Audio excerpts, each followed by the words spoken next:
con esta parte en donde pues vemos un poco la importancia de la epidemiología, que ya empezamos pues a platicar un poco y empezamos a ver algunas definiciones nuevamente solo para ir recordando, pero nos vamos a enfocar mucho más en pues en las metodologías y en los tipos de estudio. Ahí es donde nos vamos a ir enfocando un poco más para que, para qué o por qué, y es porque ya en este momento ustedes van a empezar el próximo año a ver algunos artículos, ya cuando uno llega al hospital, pues cuando les toca estar con un paciente, por ejemplo, digamos que empezamos con la rotación de medicina interna, pues lo primero que hacen es tener un paciente, les asignan un paciente y pues él tiene una patología. ¿Qué es lo que les van a dejar? Es ir a leer todo lo que puedan de esa patología o de las diversas patologías que este paciente tiene. Y entonces hay distintos estudios que ustedes se van a topar, en los que pueden ustedes muy bien encontrar mucha información, pero la idea es de que ustedes en algún momento también sepan pues saber o reconocer qué tipo de estudio es el que están haciendo, por qué hicieron ese estudio, con qué objetivo lo hicieron, y entonces ustedes se van a dar cuenta del por qué es así la metodología. Entonces la idea es de que podamos ir viendo pues estos distintos temas. Entonces, ¿qué vamos a ver el día de hoy? Pues vamos a ver un poco de definiciones, eso es muy breve. Vamos a ver la población, que es muy importante en el momento de nosotros a ver epidemiología. Vamos a ver unas leves características de la epidemiología descriptiva y de la analítica también, cómo se relaciona con algunas otras ciencias. Y empezamos a ver ya algunos estudios. En la segunda parte, pues vamos a ver cómo se dividen los estudios, cuáles son los tipos de estudios, por qué se dividen de esa forma. Y también, pues empezamos ya a ver dos tipos de estudios observacionales, los transversales y los ecológicos. Esa es nuestra primera parte para no abarcar mucho y poder explicar un poco más y resolver algunas dudas e ir recordando para que la próxima clase entonces ya empecemos y entremos a ver el resto de estudios observacionales, que serían casos y controles y de corte, y finalmente la próxima clase, pues también estos analíticos experimentales, que sería el ensayo clínico. Entonces, con eso vamos a terminar el repaso de estos estudios. Y también, pues vamos a ver cómo lo podemos asociar ya en la siguiente clase a distintas medidas. Por eso es de que es importante conocer los estudios, porque no todos los estudios o los tipos de estudios les puedo hacer los mismos análisis estadísticos también. Entonces eso va a ser lo importante. Solo déjenme antes... Sí, ya está, ya estamos grabando. Gracias ahí para quien lo puso. Siempre si a mí se me olvida, por favor, ahí pónganle la grabación. Iniciemos entonces con la definición de epidemiología, y esto no vamos a ahondar mucho porque realmente pues ya es una parte de lo que ustedes ya conocen. Solo vamos a recordar de dónde viene la palabra y al final vamos a desglosar esa definición para que ustedes vean que no es tanto aprenderse la definición de memoria, ¿verdad? No es tanto aprenderse cada una de las oraciones que dice la definición, sino que comprender esa definición. Y entonces, ¿de dónde va a venir esta definición? Pues probablemente esto lo vieron ustedes en el primer año, pero recordemos que esto pues tiene una epistemología, ¿verdad? Todo esto viene de algunas palabras que incluso son de otros idiomas, ¿verdad? En este caso, pues toda esta terminología griega en un momento, y en donde hablamos de distinta estructura para formar esta palabra de epidemiología. Cuando la desglosamos y hablamos de epi, estamos hablando sobre, estamos hablando un estudio, en este caso logos, ¿verdad? El estudio sobre demos, sobre la población, que es entonces epidemiología. Aunque tiene distintas variantes, la epidemiología siempre va a ser el estudio sobre una población. Siempre lo vamos a ver nosotros como el estudio de grupos de población. Nunca va a ser solo de un individuo. Entonces, cuando hablamos de epidemiología, vamos a hablar exclusivamente de estudios sobre una población. Y eso es importante para que lo vayan recordando. Y si vemos la definición como tal, van a encontrar distintas definiciones y ustedes van a buscar. Pero una de las más acertadas es esta.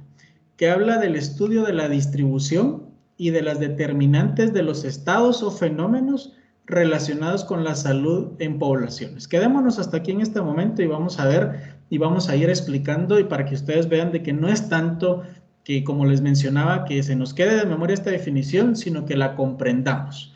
Entonces, si ya sabemos que es un estudio sobre la población, ¿qué podemos hacer? Entonces, primero habla de la distribución.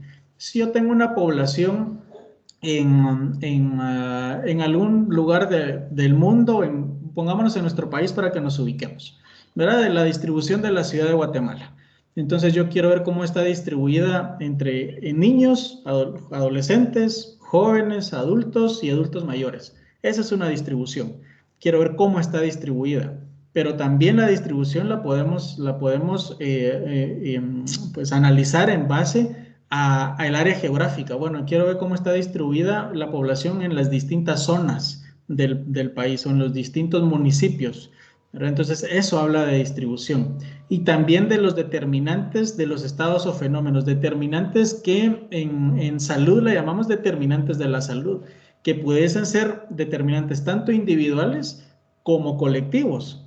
Aquí no vamos a estudiar, como les mencionaba, cada uno de los individuos, pero cada individuo tiene ciertas características en base a la población en la que están.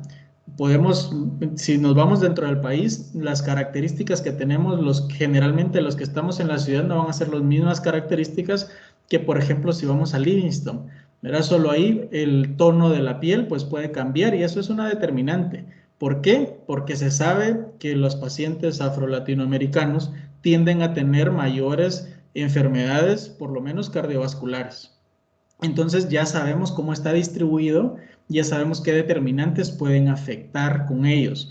Nosotros le llamamos a estos estados o fenómenos, que es lo que el evento que va a suceder o que vamos a estudiar en algún momento.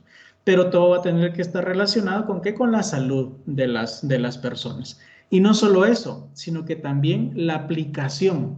Cuando no nos podemos quedar en epidemiología solo con evaluar los datos, sino que vamos a ir a aplicar todo lo que nosotros vamos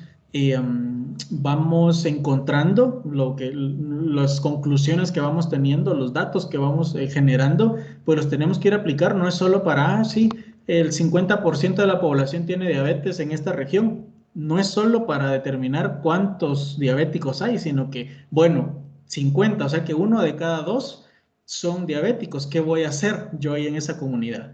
Entonces, para eso nos sirve también la epidemiología, para poder aplicarlo. ¿Cómo lo podemos traer un poco más a la actualidad y con lo que ustedes están viviendo? La pandemia. Entonces, vemos muchos casos, empezamos a ver muchos casos cuando inició la pandemia, veíamos que habían muchos casos graves. Entonces, ¿de qué me servía? Bueno, yo ya sé que si este paciente cumple estas características en la población, porque fueron analizando muchos, uno por uno, pero recolectando los datos al final. Entonces, analizamos todos esos datos y llegaron a la conclusión, si presentan estos síntomas van a tener estas complicaciones. O la distribución, de dónde empezó, ¿verdad? Si nos vamos todos a Wuhan, que ahí fue donde empezaron los primeros casos, entonces ya se fue determinando, bueno, aquí hay más, después se fueron moviendo para Europa, después para Europa del norte, del este, etcétera. Luego ya llegaron a las Américas, cómo se comporta de este lado, esa es distribución y esa epidemiología, que si no la aplicamos, no podemos tener pues, los datos que tenemos ahora. Esa es la importancia entonces de que nosotros sepamos que la definición al final nos va a hablar de una distribución, de analizar una distribución, de analizar qué es lo que está pasando con esa distribución de la población, pero también ese análisis lo tenemos que aplicar y para qué nos va a servir. Esa es la definición que vamos a utilizar nosotros pues, en epidemiología. El objeto de estudio, nosotros en estadística, cuando vamos a analizar algo, y en investigación, cuando vamos a analizar algo, le vamos a llamar unidad de análisis. En este caso, como nuestra unidad de análisis es un conjunto de personas, pues va a ser una población de un área determinada, ya sea de nuestro país, de otro país, que cumple ciertas características siempre, que tienen que ser muy homogéneas, ¿verdad? Entonces, nosotros al momento de hacer un análisis, pues, o un estudio, pues tenemos que buscar esta parte de homogeneidad de nuestra muestra o de nuestra población para que los datos los podamos replicar pues en algún momento. Entonces, estos estudios generalmente, si ustedes se dan cuenta o se van a dar cuenta más adelante ya cuando estén en el hospital también, se van a dar cuenta que hay muchos estudios que se realizan a nivel de Europa, a nivel de Asia, Estados Unidos, pero del lado latinoamericano hay pocos. Entonces, es un campo en el que se puede todavía pues, explotar dentro de nuestro continente. Sin embargo, hay muchas debilidades para poder hacer estudios de nuestro lado. Sí se han hecho estudios, pero no son tan completos o tan grandes como los que se hacen en otras partes del mundo. Y eso es porque se necesita mucho financiamiento. Hacer un estudio no es barato. Entonces aquí todavía tenemos esa limitante. ¿Qué es lo que muchas veces hacemos? Pues como esa población es homogénea y entonces extrapolamos esos resultados y los traemos y los aplicamos. Ustedes se van a dar cuenta también ya entrando al hospital y empezando a ver esas patologías que ustedes van a dar un tratamiento o van a utilizar una escala para clasificar a algún paciente. Pero esa escala viene de un estudio. ¿Por qué yo utilizo esa escala? Porque ya analizaron poblaciones anteriormente. Entonces, probablemente en Europa, probablemente en Asia, probablemente en otro lugar del mundo, pero nosotros la estamos aplicando en nuestra población también. ¿Por qué? Porque el cuerpo humano al final pues va a tener características muy similares en todos los países del mundo. Sí tenemos distintos factores, sí, que nos afectan y cambian, sí, pero la mayoría van a ser muy parecidos. Entonces, la población es otra, es nuestra unidad de análisis, es lo que vamos a estudiar y por eso es el objeto de estudio, nuestra población, que nos va a servir para poder tomar todos esos análisis en base al evento que nosotros estemos investigando o el fenómeno que estemos investigando. Esta imagen se las traigo de recuerdo, yo creo que ustedes ya la vieron, pero es para que ustedes vean cómo la epidemiología pues se divide en estas poblaciones y es muy parecido a cuando yo estoy examinando un paciente. Va a ser exactamente lo mismo. ¿Qué pasa cuando yo estoy examinando un paciente de frente a frente, solo uno? Pues yo le tomo una historia, luego le hago el examen físico. En la historia pues le voy a preguntar cuántos años tiene, de dónde es, si tiene alguna enfermedad, por ejemplo, su dieta cuál es, etcétera, ¿verdad? Toda la historia que nosotros vamos a hacer de un paciente. Luego, en base a lo que él me dijo, yo lo voy a ir a examinar. Entonces, yo ya me voy a enfocar en la patología o en la enfermedad que él pueda llevar. Por ejemplo, si en la historia me dijo, sí, es que mi motivo de consulta es que tengo o siento que el corazón, tengo muchas palpitaciones. Entonces, cuando yo voy al examen físico, obviamente voy a examinar todo, pero me voy a enfocar más en el área cardíaca. ¿Por qué? Porque eso es lo que él me está diciendo. Esos son los datos que yo tengo que ir a analizar. Luego de evaluarlo, pues yo ya puedo dejar algunos estudios si no estoy convencido todavía de lo que yo sé. Más adelante ustedes se van a dar cuenta que el diagnóstico es 80% esta historia y el 20% los exámenes que pudiésemos dejar. Yo ya le puedo hacer los exámenes solo para comprobar lo que yo estoy pensando y pues ya hago el diagnóstico de mi paciente. Ahora, ¿qué pasa en una comunidad? ¿Qué pasa cuando yo tengo muchas personas? Pues primero las voy a reunir para preguntarles, para hacer una historia, para hablar con ellos, ver qué está pasando, qué es lo que ellos piensan, qué es lo que ellos han visto, etcétera. Entonces, ¿qué es lo que hago? Pues yo voy a los reportes que ya se tienen, porque en esas comunidades hay personas encargadas de pues estar tomando datos. Si yo quiero ver, por ejemplo, la prevalencia de desnutrición, entonces voy al centro de salud, voy al puesto de salud, etcétera, y voy a ver los reportes. En base a lo que me dijeron, yo voy a ir a buscar qué desnutrición. Bueno, entonces, eso es lo que yo me voy a enfocar. Luego, entonces, yo ya voy a pasar algunas encuestas de casa en casa, ese es mi examen en lo que yo estoy haciendo, para después entonces hacer una evaluación y yo ya tengo el diagnóstico de la comunidad, qué es lo que está pasando ahí. Y entonces, una vez yo ya tengo todos esos datos recolectados, y entonces yo ya puedo hacer o generar una intervención. Es lo mismo con el paciente. Cuando yo tengo el diagnóstico, yo ya sé qué tratamiento le voy a dar o qué procedimiento le tengo que hacer. Igualmente en la comunidad. Yo ya sé qué es lo que está pasando, por qué hay desnutrición, entonces voy a aplicar un programa o voy a aplicar alguna algún tipo de evaluación para poder pues beneficiar entonces a esa comunidad y darle el tratamiento a la comunidad, podríamos decirlo, si lo vemos en base a tratamientos de pacientes. Eso es entonces cómo podemos ver nosotros que es muy similar a evaluar un paciente. Y así es como nosotros lo tenemos que trabajar, porque en algún momento ustedes van a salir de EPS también, ¿verdad? En su caso, PPS. Y ahí también tienen que hacer reportes de la comunidad, tienen que hacer análisis de la comunidad, no solo ver al paciente, sino que ver la comunidad también, porque ustedes son el médico de la comunidad. Ahí es donde ustedes van a poder aplicar también todo esto que estamos viendo hasta el día de hoy. ¿Alguna pregunta con lo que llevamos hasta el momento o todo muy claro? Todo claro, gracias. Perfecto. Claro. Gracias ahí por la respuesta. Y pues bueno, pasemos al segundo punto y vamos a hablar un poquito de la epidemiología descriptiva y de la epidemiología analítica. Hablábamos en la primera clase que ustedes probablemente vieron durante el primer año, pues la epidemiología descriptiva fue donde más se enfocaron con los doctores, pues con los que estuvieron.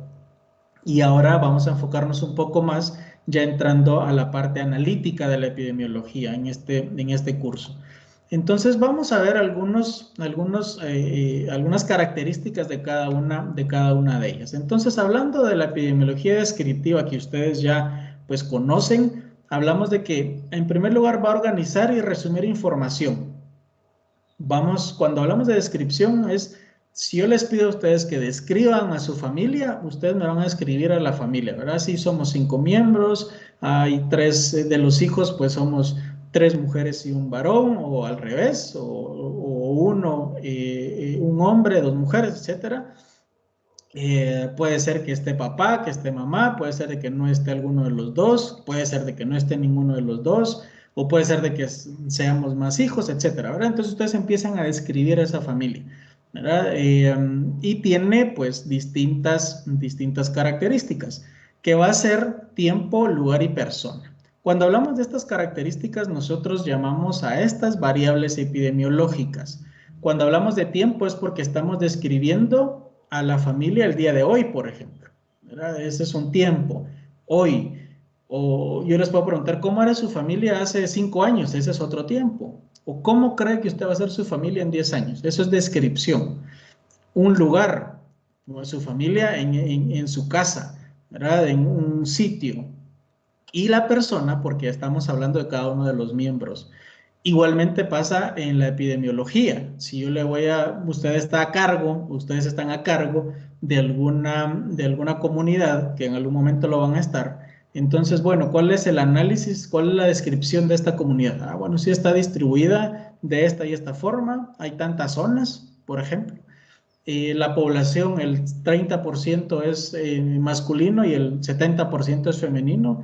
Hay niños entre 0 y 5 años el 10%, entre 17 y 25 años el 30% y la mayoría pues es personas adultas. Eso es describir en un momento en el que ustedes están y en un lugar específico. Y estamos hablando que cada una de las personas. Entonces, eso es lo descriptivo. ¿Verdad? Eso es lo que vamos a describir. Y por ejemplo, de esa población, sí, lo que hablábamos, el 50% es diabética. Ah, bueno, eso ya lo describimos, eso es una prevalencia que lo vamos a ver también pues dentro de las próximas clases. El 50% es diabético, 1 de cada 2 va a ser diabético. Entonces, ahí estoy describiendo yo a mi comunidad. Pero entonces yo ya tengo que pasar, no me puedo quedar solo ahí, ya voy a la parte analítica. Y la parte analítica, ¿qué es lo que va a buscar o cuál va a ser el objetivo? Es pues determinar las causas y los efectos, el porqué de alguna enfermedad y cómo se está dando.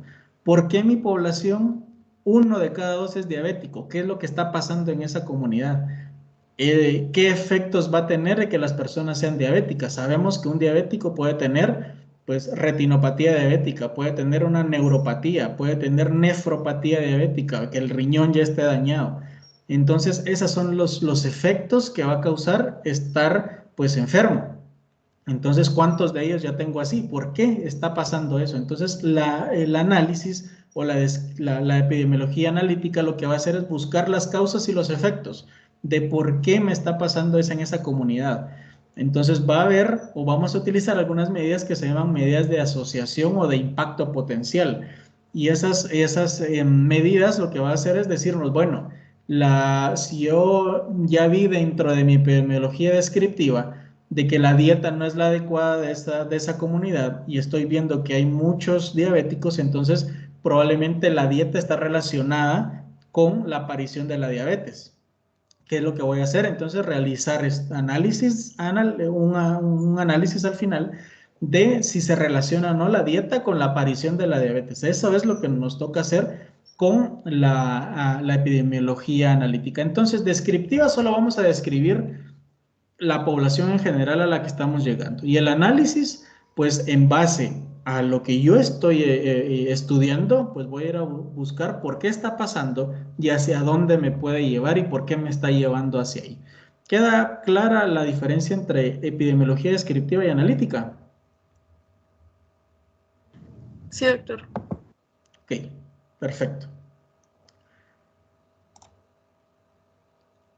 Cuando hablamos de que la epidemiología se relaciona con otras ciencias, y esta también me la traje de los primeros años, esta imagen, es porque la epidemiología al final nos va a servir para muchas cosas. Y aquí podemos poner al COVID-19, ¿verdad? En el centro. Cuando vemos análisis epidemiológico, en primer lugar, ¿por qué se relaciona con las ciencias biológicas?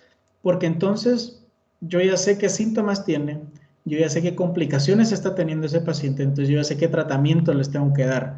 Pero yo no lo hubiera logrado si no recolecto los datos y los analizo. Con la administración, bueno, esto es también gestión de la salud. Ahora yo ya sé que voy a tener una gran cantidad de pacientes, entonces me tengo que preparar, ya tengo que tener los medicamentos para recibir a esos pacientes, no solo los medicamentos, sino que las instalaciones. ¿Qué es lo que está pasando? Y eso deberíamos de aprender mucho nosotros en este lado del mundo, pero poco lo aplicamos.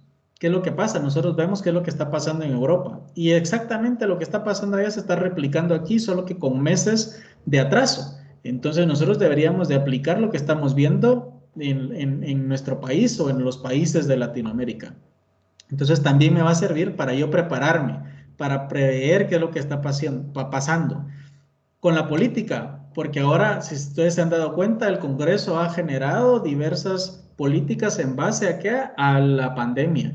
Entonces tenemos algunas leyes, algunas propuestas de ley o algunos acuerdos, ¿verdad? Por ejemplo, el acuerdo de ayer, el acuerdo ministerial que salió del Ministerio de Educación, en donde a los establecimientos privados, aunque esté en rojo, pues les va a dejar ir a los estudiantes a las aulas siempre y cuando los padres estén de acuerdo.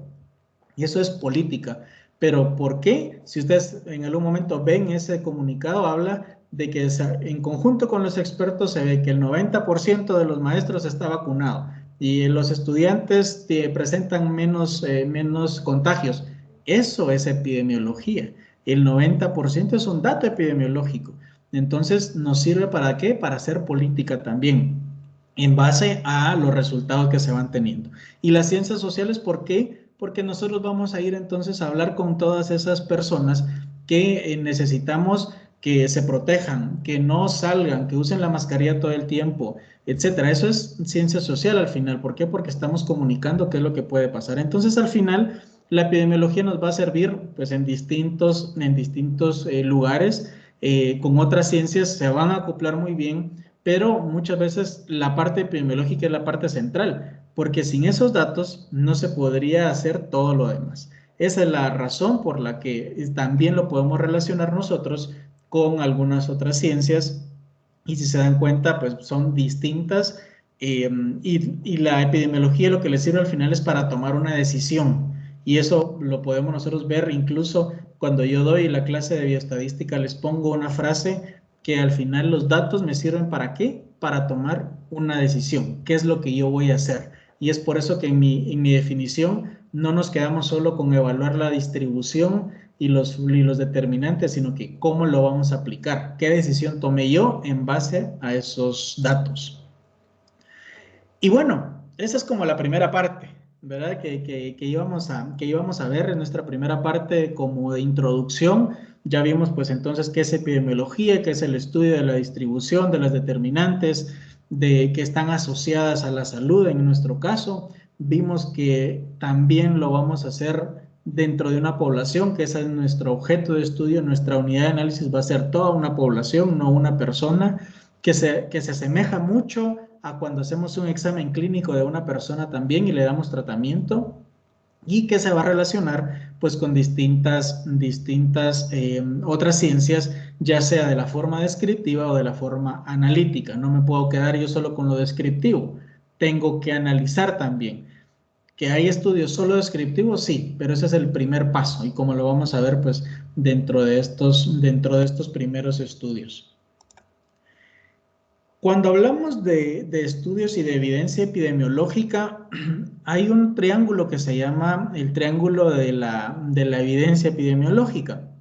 Y eso es porque tenemos distintos niveles de análisis o de dónde yo puedo realizar los estudios, qué tanta fuerza de evidencia científica me puede dar un estudio.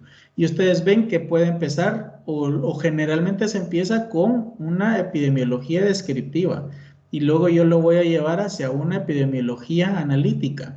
Esta es la base de los estudios epidemiológicos y de aquí vamos subiendo. Les voy a hacer, pues, hemos estado hablando de diabetes y es lo primero que se me viene. ¿Por qué? Porque he estado estudiando un poco de diabetes y de la distribución. En Latinoamérica, 40% de la población es diabética ya. Entonces ya vamos alcanzando a México, que México pues es ya el 50% de la población tiene obesidad o diabetes incluso. Entonces, en Latinoamérica, pues vamos en ese camino si no nos cuidamos. Pero vamos a hacer una analogía de lo descriptivo hacia lo que tiene más peso, ¿verdad? Entonces, ¿cómo empezamos con epidemiología descriptiva? Esos estudios transversales u observacionales que nos va a servir solo para describir una población. Ahí es donde empezamos, una serie de casos de reporte, una serie de casos, reporte de casos, perdón, una serie de casos, los estudios ecológicos que también vamos a ver el día de hoy. Todo esto es descriptivo, transversal. Con eso se empieza. Bueno, yo ya sé entonces de que mi población el 50% es diabética. ¿Por qué? Porque hice un estudio transversal e hice un estudio incluso de ambiente o evaluando, un estudio ecológico, evaluando cómo esos factores ambientales están afectando a mi población diabética, cómo podría afectar o si hay alguna característica especial en el ambiente que pueda estar relacionada en algún momento con la diabetes. Aquí todavía no hacemos un análisis de relación, ¿verdad? Entonces son los primeros, son los estudios descriptivos. Luego yo ya empiezo a hacer distintos niveles. Bueno, entonces tengo que hacer un estudio de cohorte. Entonces yo el estudio de cohorte, como lo vamos a ver más adelante, me sirve ¿para qué? Para ver cómo evoluciona la enfermedad, la historia natural de la enfermedad. Incluso me sirve mucho para ver la incidencia de las enfermedades. Ahí estoy haciendo un análisis o incluso un estudio de casos y controles, en donde yo ya voy a tener un grupo de diabéticos, otro grupo de no diabéticos y los voy a asociar, por ejemplo, con la dieta. Entonces, estos tienen una dieta, la misma dieta, pero unos son diabéticos y otros no. En algún momento se relaciona o no se relaciona. Entonces yo ya voy un poco más allá de no solo describir a la población. Y así me voy hasta arriba, yo ya puedo hacer un estudio. Entonces, bueno, yo ya sé que la dieta es lo que me está afectando, entonces voy a generar una intervención para la dieta. O en algún momento, bueno, yo necesito controlar esta población. Ya sé que son muchos diabéticos y ahora lo que necesito es dar un tratamiento. Entonces voy a empezar un tratamiento. Ya al momento de dar el tratamiento quiero ver si funciona. Eso ya es un ensayo clínico. Eso es casi hasta el tope de la pirámide. ¿Qué va a tener el tope de la pirámide? No solo los estudios clínicos, sino que ahora hay uno nuevo que se llama un metaanálisis. Y un metaanálisis es la evaluación de distintos estudios. Yo voy a revisar distintos estudios para después hacer un análisis sobre todos esos estudios. Eso es un metaanálisis. Eso está hasta la punta de nuestra pirámide epidemiológica. Entonces, ¿qué es lo que pasa? Que con un estudio observacional es la base. Yo de ahí empiezo, un estudio descriptivo, yo ahí empiezo Y si el fenómeno es muy importante, yo ya voy avanzando y voy haciendo más estudios, la evidencia se va haciendo más fuerte. ¿Por qué? Porque un estudio clínico randomizado es mucho más fuerte la evidencia porque es mucho más controlado, hay menos sesgo que un estudio solo descriptivo. Ahí tenemos muchos más sesgos que podemos ver. Vamos a tener distintos criterios de clasificación. Cuando nosotros vamos a clasificar o queremos hacer un estudio y lo vamos a tener en base a criterios. Si yo veo la finalidad de mi estudio, ¿qué es lo que yo quiero hacer? Es describir o analizar. Entonces puede ser descriptivo o analítico. En base a la secuencia puede ser transversal o longitudinal. Cuando hablo de transversal es una sola medición. Yo llego a medir en un solo tiempo y mido toda esa población en un momento dado nada más. ¿Qué es longitudinal? Que yo hago varias mediciones durante el tiempo. Yo puedo ver, por ejemplo, la transversal, cuántos diabéticos hay en el año 2021.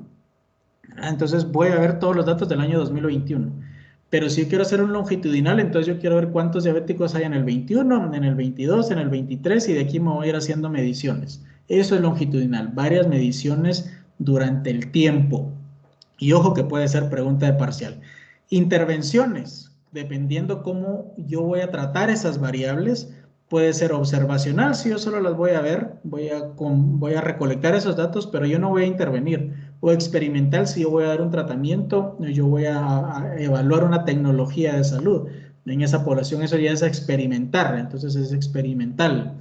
Y según la cronología, en base a tiempo, puede ser prospectivo, de aquí hacia el futuro, o retrospectivo, de hoy hacia atrás, ¿verdad? Dependiendo en dónde empiece el estudio. Entonces, esta tablita va a ser muy importante que ustedes se la aprendan para cuando ustedes vean, porque el estudio siempre va a tener un nombre, ¿verdad? Este es un estudio transversal, descriptivo, retrospectivo, observacional.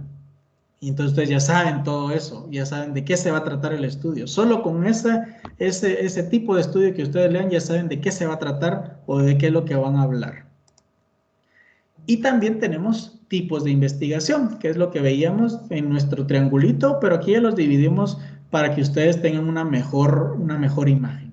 En primer lugar, los tipos de investigación los basamos en los diseños, que pueden ser observacionales o experimentales, lo que veíamos en la diapositiva anterior, ¿verdad? ¿Cómo voy a tratar yo esas variables? Si ya sabemos que son experimentales, pues yo voy a incluir un tratamiento, una tecnología de salud. Cuando yo hablo de tecnología de salud, puede ser un tratamiento, un dispositivo, un programa de salud de una comunidad, etcétera. Esa es una tecnología de salud. Y entonces los ensayos clínicos van a ser los experimentales. Pero los observacionales los voy a describir, los voy a pues clasificar en dos. Descriptivos analíticos. ¿Por qué tengo aquí descriptivos analíticos y solamente analíticos? Porque en cierto momento los descriptivos, obviamente yo tengo que hacer un análisis de por qué el 80% de mi población es diabética, ¿verdad? Entonces estoy haciendo un análisis de todos modos. Por eso se llama descriptivo analítico. Sin embargo, vamos a tener aquí solo los transversales y los ecológicos, que son puramente descriptivos. Y el analítico, entonces yo voy a utilizar cohortes, casos y controles en donde yo ya voy a buscar causa y efecto. En estos primeros, yo no estoy encontrando, yo no puedo hacer causa y efecto. En cohortes y casos y controles sí puedo yo medir causa y efecto. Esa es la diferencia de por qué son descriptivos y por qué son analíticos. Es lo que veíamos en epidemiología descriptiva y epidemiología analítica. Entonces, nuestro curso lo vamos a enfocar en estos estudios, sí es cierto, pero mucho más en las mediciones que nos llevan a hacer un análisis. Y de eso es lo que vamos a tratar dentro de nuestro curso. ¿Preguntas, comentarios, sugerencias? ¿Todo bien? Disculpen, voy a tomar un poco de agua. Todo claro, doctor, gracias. Todo claro. Muy bien. Continuamos entonces y entremos ya a los estudios. Y el primero que vamos a recordar es el estudio transversal. Características de este estudio transversal, pues va a tener distintas características y ustedes se van a dar cuenta que en la mayoría de estudios pues tienen algunas características en común, pero la metodología al final o el diseño es muy distinto. Este estudio transversal es el que nosotros comúnmente llamamos como estudio de prevalencia. Vamos a tener una clase solo de prevalencia y es esto, el 20% de un fenómeno, el 30% de un fenómeno, ¿verdad? ¿Cuánta población tiene un evento en base al resto de la población, ¿verdad? Entonces, el estudio transversal nos sirve mucho para evaluar prevalencia. También nos sirve para la medición simultánea de factores de riesgo y de la enfermedad. Yo estoy viendo, al mismo tiempo estoy midiendo qué me puede estar causando una enfermedad, pero yo no voy a llegar a hacer un análisis de si hay relación o no. Yo puedo medir cuántos tienen una dieta que no está adecuada y cuántos son diabéticos, pero estoy viendo la enfermedad y un factor de riesgo, los estoy midiendo, pero aquí yo no puedo hacer una relación. Es el primer paso, como les mencionaba, o la primera fase para estudios mucho más complejos, que era la pirámide que veíamos. Entonces yo ya sé que hay muchos diabéticos, yo quiero saber por qué. Entonces ya voy haciendo estudios más complejos. Son ideales para estudiar enfermedades de larga duración, como por ejemplo la diabetes, la hipertensión arterial, la desnutrición y el síndrome metabólico, que son enfermedades crónico-degenerativas, que son de larga duración, como la tuberculosis también, como por ejemplo, las leucemias, ¿verdad? Que son un tipo de cáncer. Entonces, todo esto nos va a servir, este tipo de estudio nos va a servir para determinar o evaluar estos tipos de enfermedades. ¿Cuál va a ser el diseño de este estudio, del diseño de la encuesta transversal o de estudio de prevalencia? Pues yo tengo a mi población. Si yo no puedo llegar a esa población, a toda la población, pues yo saco una muestra representativa. Y a esta lo voy a dividir yo en distintos grupos. En los enfermos que estuvieron expuestos al evento o al factor de riesgo, a los enfermos que no estuvieron expuestos, a los sanos que estuvieron expuestos y a los sanos que no estuvieron expuestos. Ejemplo, diabetes otra vez y dieta. Diabéticos que estuvieron expuestos a esa dieta, diabéticos que no estuvieron expuestos a esa dieta, sanos que estuvieron expuestos a esa dieta y sanos que no estuvieron expuestos a esa dieta, porque en este mundo hay de todo, ¿verdad? Entonces tengo que dividirlos para yo luego pues hacer un análisis. Aquí vamos a tener un porcentaje, aquí otro porcentaje, aquí otro y aquí otro. Al final, pues yo voy a tener una descripción de esta población. La mayoría eran hombres, la mayoría eran mujeres, la mayoría eran mayores de edad, la mayoría eran menores de edad.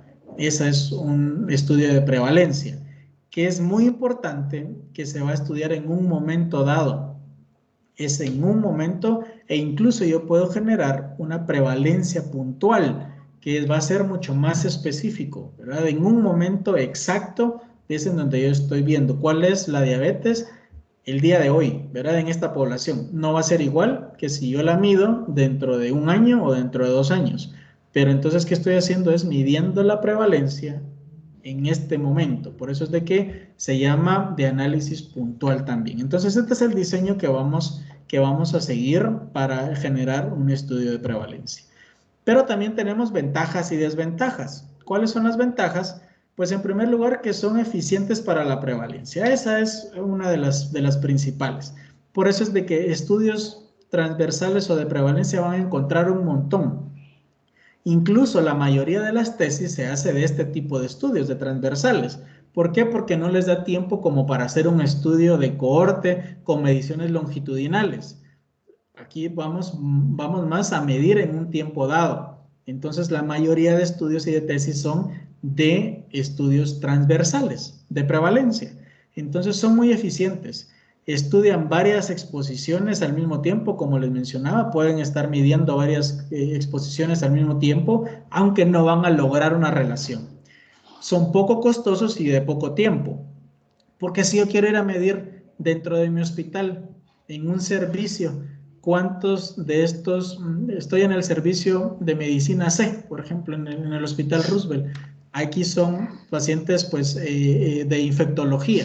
Entonces yo quiero ver del total de estos pacientes, cuántos tienen VIH, por ejemplo. Entonces yo voy a medirlos en ese momento, cuántos de aquí tienen VIH, de 100 pacientes, 20 tienen VIH, entonces el 20% tiene VIH. Entonces ya lo hice, no necesité nada más, ¿verdad? Entonces necesité poco inversión y poco tiempo.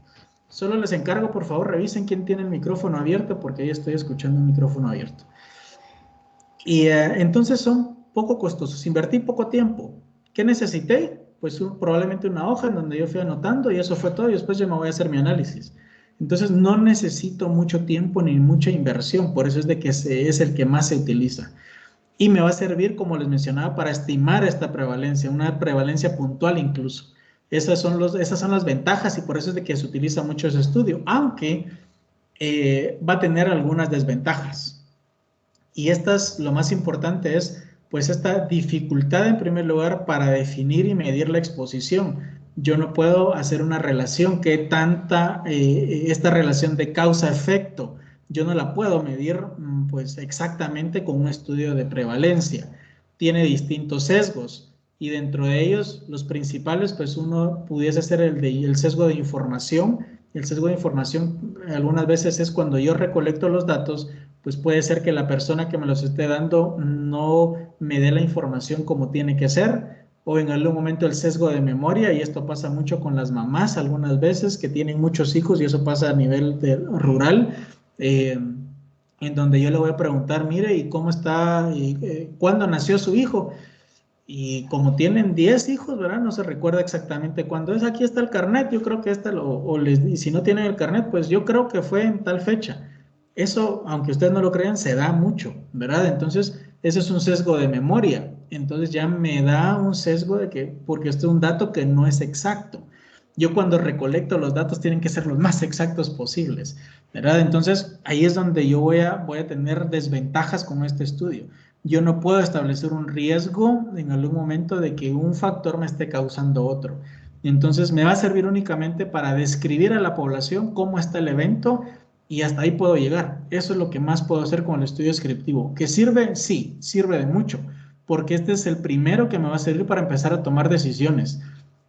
Entró el virus y empezamos a ver que aumentaban los casos y aumentaban, entonces ya empezamos a tomar decisiones, pero ahí no se buscó una causa-efecto, simplemente se fue viendo cuántos casos iban apareciendo y se hacía una prevalencia.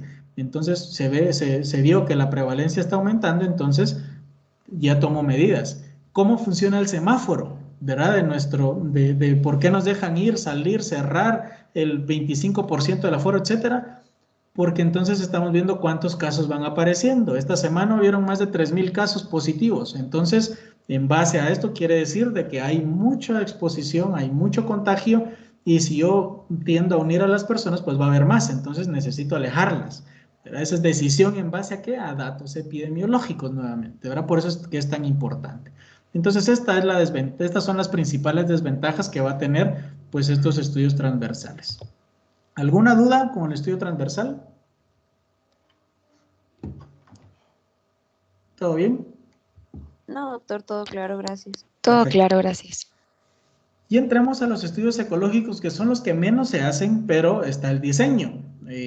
¿Por qué? Porque estamos rodeados del ambiente todo el tiempo. No podemos nosotros en algún momento salir de nuestro ambiente. Entonces, por eso es que se llama ecológico, porque tiende mucho a hacer observaciones en base al lugar en donde estén. Entonces, ¿cuáles son las características que el estudio ecológico va a estudiar una población completa de una región? Ya sea un país, un municipio, una aldea, un caserío, etcétera, ¿verdad? De una región completa. ¿Por qué? Porque entonces vamos a ver todo el ambiente que rodea a esa población. Se hacen mediciones de prevalencia, de incidencia, de mortalidad y morbilidad. ¿Cuántas muertes hay en un lugar? ¿Por qué? ¿Cuál es la principal causa de muerte en ese lugar? ¿Cuáles son las principales enfermedades de ese lugar también? Entonces, nos van a servir mucho los estudios ecológicos. Algo que es característica de este estudio es de que va a utilizar datos que fueron utilizados para algún otro fin. Por ejemplo, el centro de salud pues está constantemente pues anotando y buscando enfermedades, ¿verdad? Anotando las enfermedades de los pacientes que llegan. Entonces, ¿qué es lo que hace un estudio ecológico? Pues llega a recolectar esos datos que ya están recolectados, ¿verdad? Solo los toma para hacer un pequeño análisis. ¿En base a qué? A toda la población, en base a esa área. Entonces yo ya estoy haciendo un estudio ecológico. En el momento se llaman también estudios exploratorios porque yo voy a explorar un poco esa comunidad, esa área, pero aquí la parte importante es de que yo voy a evaluar a toda una región. Yo no puedo dejar de evaluar una parte de ese municipio, de esa aldea, porque entonces ya no estoy haciendo un estudio epidemiológico, perdón, ecológico, ya se transforma en uno transversal, ¿verdad? En uno transversal yo puedo escoger partes de esa área, en uno ecológico no, en uno ecológico tiene que ser toda la región. Y generalmente lo que hace es por relacionar enfermedad y ambiente, ¿verdad? Y uno de los clásicos es contaminación y salud.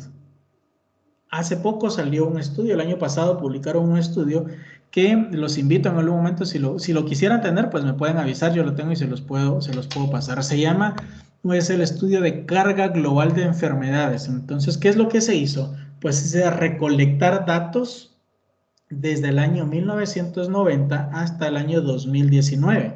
Y entonces fueron haciendo una curva de cuáles han sido las principales enfermedades que se han dado, cuáles pueden ser las consecuencias, cómo se han tratado, etcétera.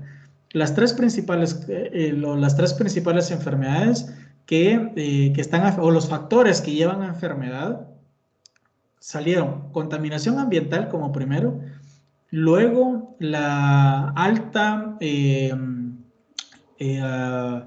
se me fue ahorita el nombre, es alta incidencia de elevación de la glucosa, ¿verdad? Personas diabéticas, también el alto sobrepeso. Esas son las principales causas de enfermedad a nivel mundial.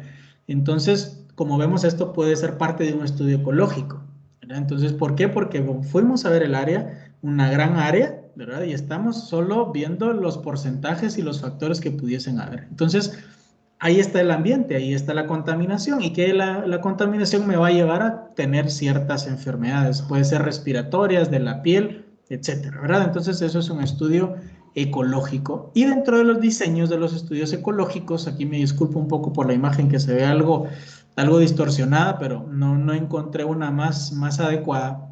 Y esta pues contiene todo. Y este es el diseño de los estudios ecológicos que pueden ser puramente epidemiológicos, pueden ser mixtos o cualitativos. El mixto quiere decir que tiene algo epidemiológico y algo cualitativo.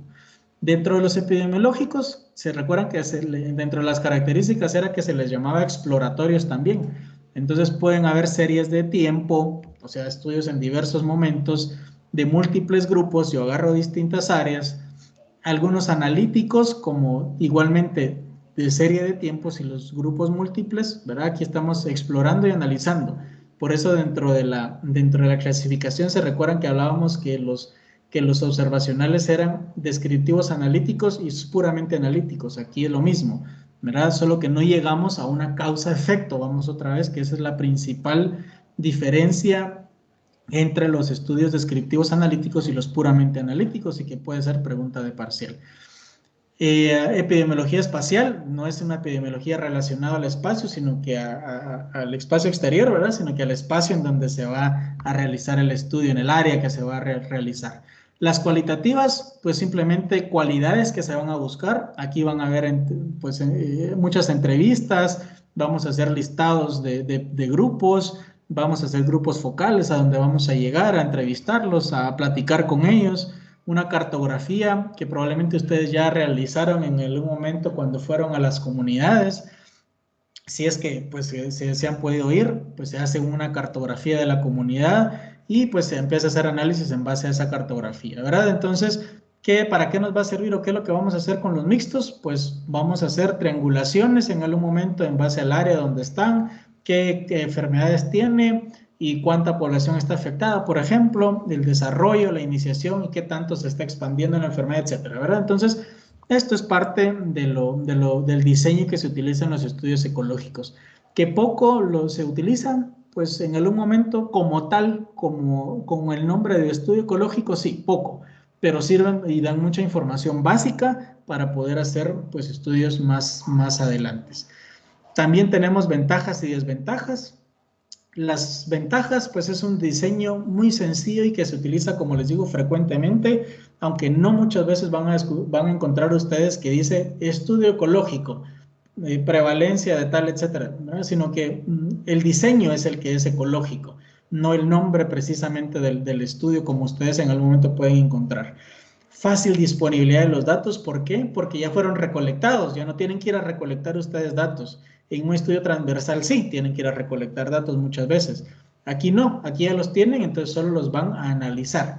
Son poco costosos también y se pueden estudiar varias exposiciones al mismo tiempo. Y otra vez vamos a que lo que no se puede hacer es determinar una relación causa y efecto.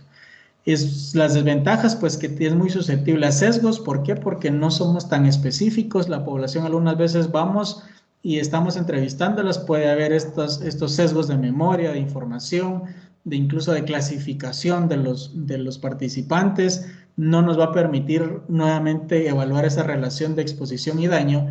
Y hay algo pues que generalmente se da, y esto es más un sesgo del investigador, que es la falacia ecológica, que muchas veces yo como investigador voy a esa comunidad y entonces veo que hay mucha desnutrición, pero también veo que el agua está contaminada, entonces yo digo, sí, el agua contaminada es lo que me está dando la desnutrición, pero lo hice solo con un estudio ecológico. Y entonces si yo acepto eso y estoy diciendo que el agua es lo que me está produciendo la desnutrición sin haber hecho un estudio analítico sobre eso, entonces yo estoy cometiendo una falacia ecológica, porque probablemente si yo hago un estudio más adelante que ya es analítico, me va a salir que el agua no tiene nada que ver con la desnutrición, sino que es la alimentación. Entonces yo cometí una falacia ecológica. Yo acepté algo que solo lo estuve comprobando con pocos datos, no lo comprobé con un estudio pues mucho más de mucho más soporte. Entonces esa es una falacia ecológica y que por lo tanto nos va a hacer tomar decisiones erróneas, y eso pasa mucho y mucho más en las comunidades.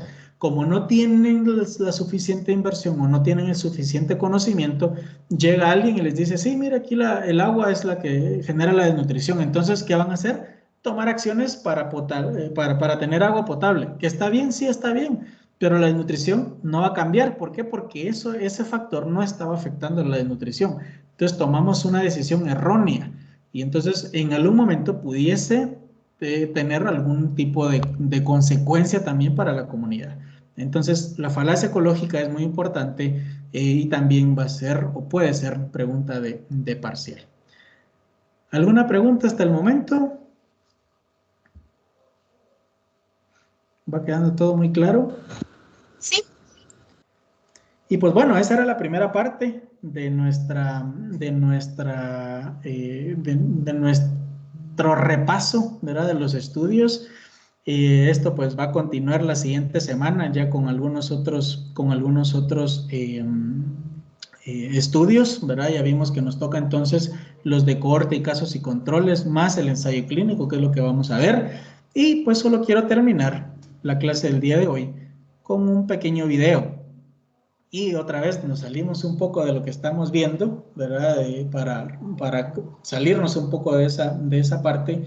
Y pues hoy les traigo un video muy corto de 4 o 5 minutos en donde un neurobiólogo nos explica cómo el cerebro pues, puede aprender hasta cierto punto.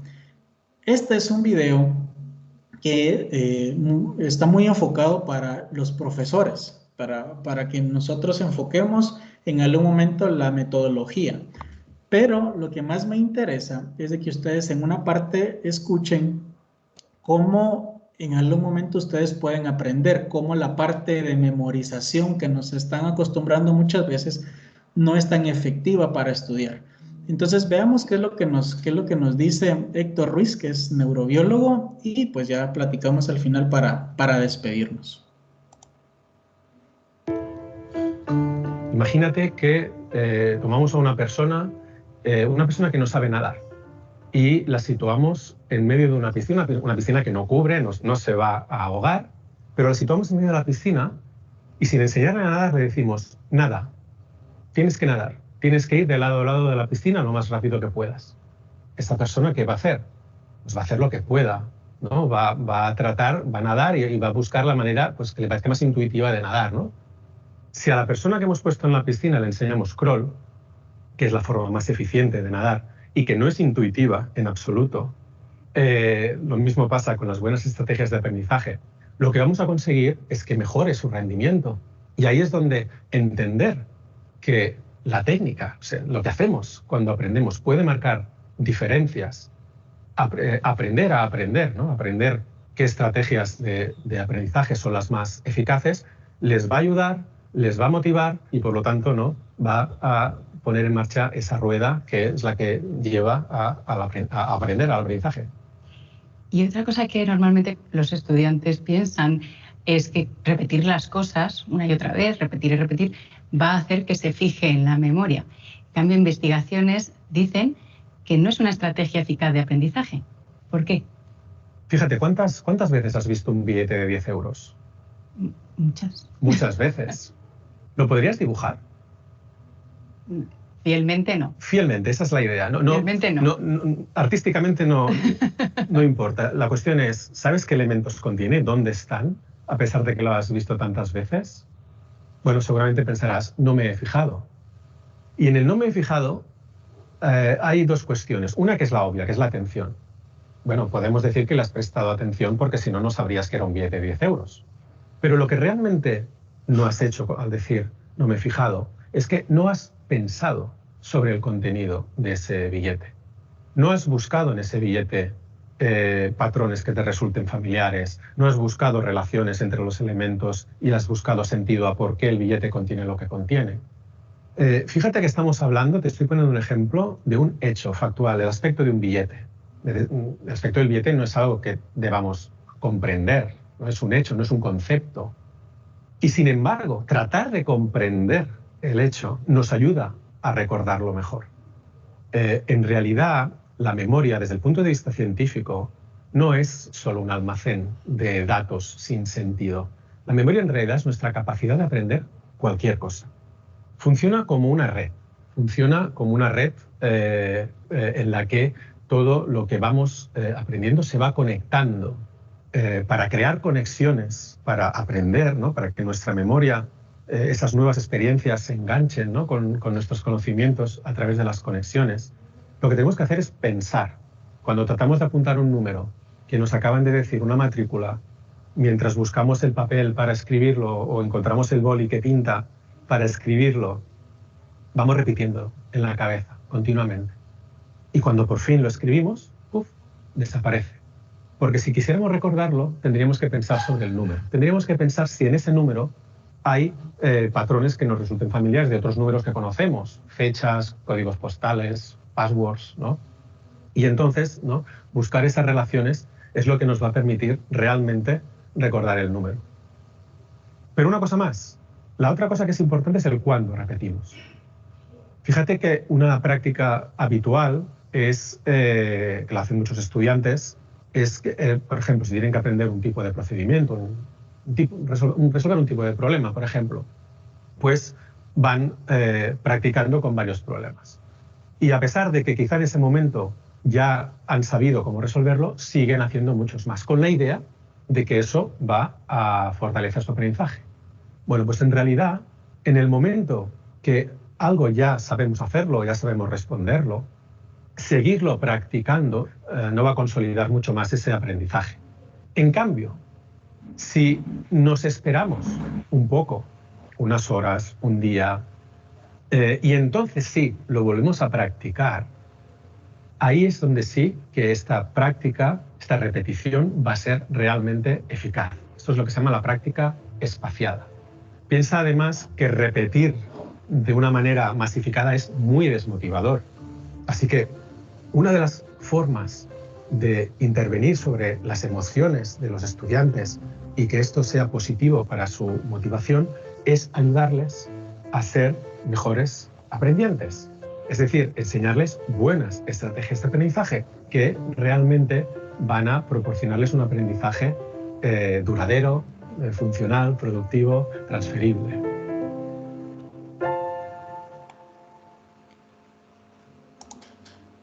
Muy bien, pues bueno, lo que nos hablaban aquí de cómo aprender es muy importante para medicina, ¿verdad? Nosotros en medicina no tenemos, obviamente, algunos datos que tenemos que tener de memoria, pero más que de memoria tenemos que comprender qué es lo que está pasando en el paciente. Porque cuando ustedes tengan a alguien en la emergencia, en la camilla, que le está doliendo el estómago, puede ser una y un millón de cosas. Entonces ustedes tienen que analizar el complejo, ¿verdad? De todo el contexto. Los cirujanos o el que se vaya a dedicar a la cirugía, pues no solo porque le duele el estómago va a ir a abrirlo para ver qué es lo que tiene, sino que en base a la sintomatología, pues, sí, puede ser una apendicitis aguda, entonces le voy a hacer una pequeña incisión, pero dependiendo de otros, puede ser, o dependiendo de otros síntomas, puede ser, no, él tiene una hemorragia interna, entonces sí le tengo que abrir el abdomen de lado a lado, ¿verdad? Entonces, comprender, por eso les decía al inicio, no es tanto repetir las cosas que se les quede en memoria, sino que comprendan los conceptos y que los pongan en práctica, ponerlos en práctica las veces que ustedes puedan, no muy frecuente, ¿verdad? Sino que espaciado, ¿verdad? Como él mencionaba. Si ya hicieron algo hoy, pues hagan ese problema pues más adelante para estar recordando y para ir fijando ese conocimiento. Estilos de aprendizaje, ustedes tienen que en algún momento saber o conocer su estilo de aprendizaje. Probablemente algunos sepan cuál es su metodología de estudio, o algunos otros todavía no saben y están todavía investigando o explorando qué es lo que más les conviene. Algunos hacen resúmenes, otros leen en voz alta, otros hacen esquemas, otros se desvelan, otros no se desvelan, etcétera, ¿verdad? Entonces, todas son metodologías de estudio que ustedes tienen que ir comprobando y viendo cuál es la que a ustedes les funciona, porque no a todos es lo mismo.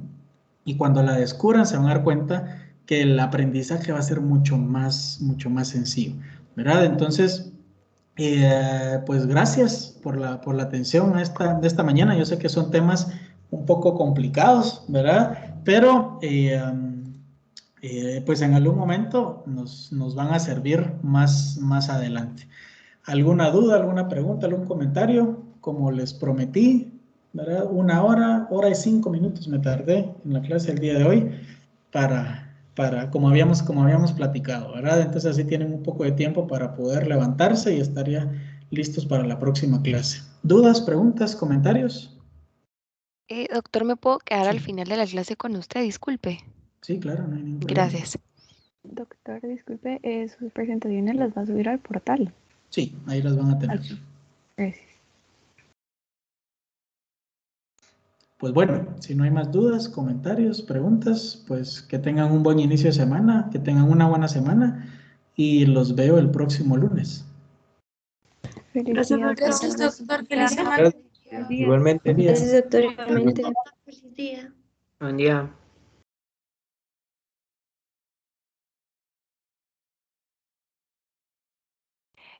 Fíjese, doctor, que yo me quería disculpar. En los primeros minutos de la clase pues no tenía internet, entonces estuve haciendo videollamada con una de las compañeras, pero ya después la mayor parte de la clase ya la recibí ya en mi computadora y con mi internet, entonces mil disculpas, pero sí, No, puse sí. atención y tengo notas y todo, Ah, bueno. disculpe. No te preocupes, de todos modos, recuerda que queda grabada la sesión, la puedes empezar a ver lo que te pudiste perder en algún momento y para refrescar un poco esa parte. Muchísimas gracias y que pase una feliz semana. Igualmente, Lourdes. Itaiza, ¿así se pronuncia? Sí, Tyson. Sí, Dime. doctor. Ahorita que estaba viendo pues las anotaciones de su clase, Ujú. me surgió la duda de que cómo es que el estudio